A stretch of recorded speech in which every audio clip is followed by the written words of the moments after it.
So first up, of course, are distress minis. These are things that these little guys created quite a bit of buzz at the show. I think people are really excited about seeing the distress pads that they like just in a small version.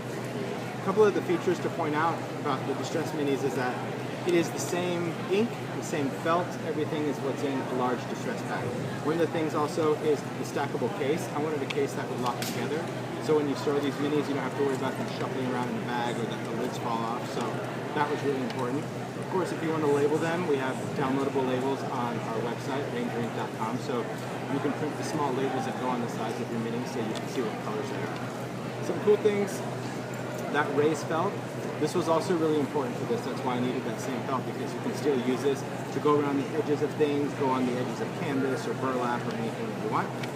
But with the mini pads, we've also launched mini blending tools. So the mini blending tools, there's 2 in a pack.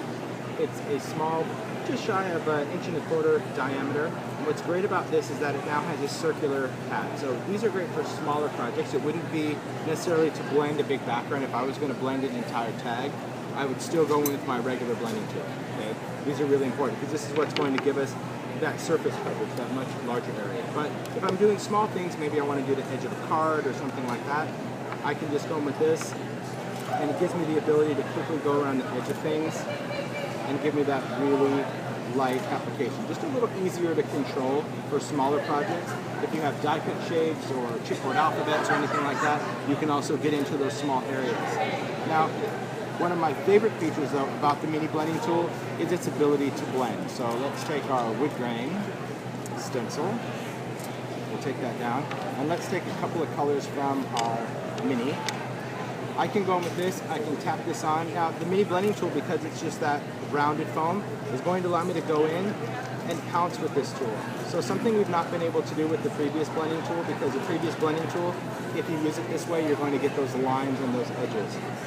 This will not, and here's why. If you look at the foam of the tool is slightly larger than the tool itself, so when I push down, see how it rounds out that edge? It just kind of rolls around the top of the tool. So that's why if I go in and I pounce this out, I'm able to go in and create a really nice blend of color. So are you going to have the foam as well available? Yeah, the foam refills are also available for the tool. Yeah. Now, one thing to keep in mind though when we are talking about replacements, and a lot of people forget this blending foam is washable and reusable. Okay?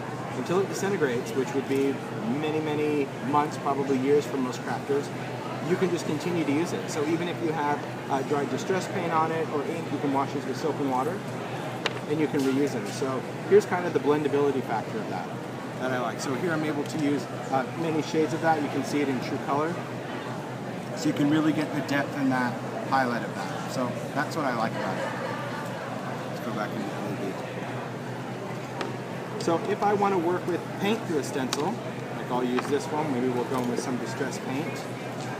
Maybe let's take a little chevron here. I can go over this, place this down,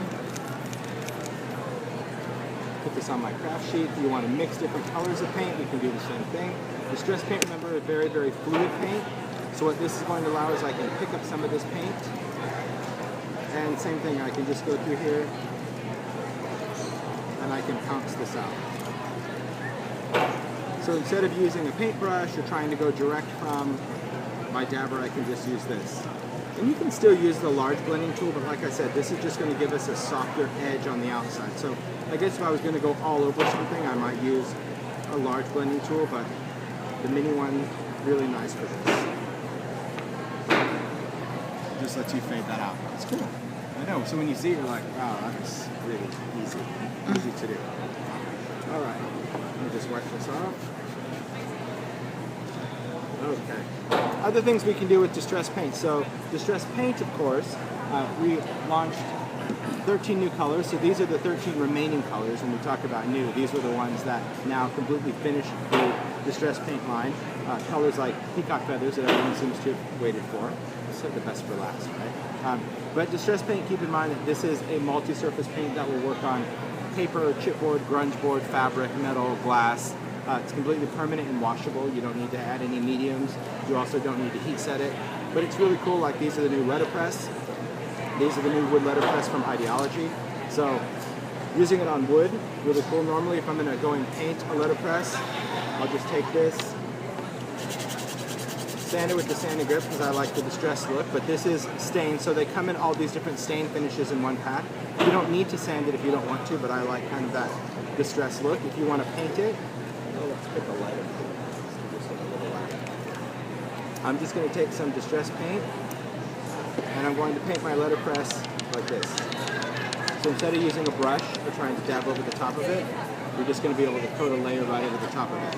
That just makes it easy. Instead of a paintbrush, just makes it a little easier. And then we can distress it. So here I would let the paint dry, or I could use a heat tool to dry it, but I also like this one's already dry. I like to go back to my sanding grit and just scuff a little bit of that, and then I can take my distress ink, put a little bit of ink on there, and I can go and ink over that. Just like I've done here. Just really nice because it's able to go in and stain that wood. So same thing here. Cool. I like that. It gives you a really great kind of vintage look at those blocks. It's good. Alright, let's try this one. I'll set it down. Okay. So something else that's new, in addition to the paints, the minis, the mini tool, we've done some rebrands of some of the products. So first up, of course, Distress Embossing Powder. Now, Distress Embossing Powder, this is an embossing powder that's been around for quite a while. We've discontinued all of the colors except for these 4. We kept 3 of the originals and introduced a new color. And the reason is we decided to put this more into our embossing program because I don't think people really understood distress powders. You know, they think, oh, it's for a nice quote or it's for a wedding invitation or something like that. And it isn't, because this is a textured embossing powder with release crystals as particles that will fall off. So what we've done is we've called out the effect that it gives, because this is a textured embossing powder, has that texture like rust or stucco, so we've called that out. So Vintage Photo now says rust effect. Black Soot is a charred effect. Antique Linen is a stucco effect. And Pumice Stone is going to be a stone effect. And it creates that look by embossing it, rubbing off the release crystals, and then going in with some ink. So I can show you, I'm going to go rip a board off the wall.